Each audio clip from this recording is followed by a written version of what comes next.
ஒரு கரைக்கோடி மாவட்டத்திலிருந்து சென்னையில் உள்ள அண்ணா பல்கலைக்கழகத்தில் படிக்க வந்த ஒரு மாணவி, 2ஆம் ஆண்டு படிக்கின்ற அந்த மாணவி ஒரு கொடுமையான முறையில் பாலியல் அவர் எங்கே இருக்கார் என்று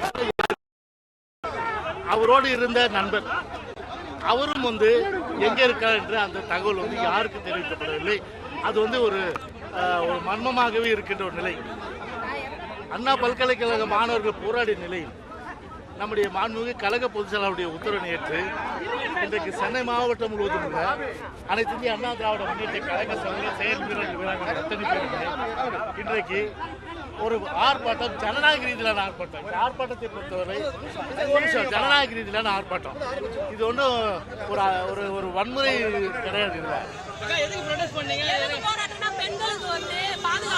திமுக அரசை கண்டிச்சு நாங்க ஆர்ப்பாட்டம் போராட்டம் எல்லாரும் பண்ணிட்டு இருக்கோம். கல்லூரியில இவ்வளவு பெரிய சென்னை சிட்டியில கல்லூரியில உள்ள போயிட்டு ஒரு பிரியாணி விற்கிறான், திமுகவை சேர்ந்த கைக்கூலி அவன் போயிட்டு ஒரு பெண்ணை கற்பழிக்கிறான போது இதுக்கு என்ன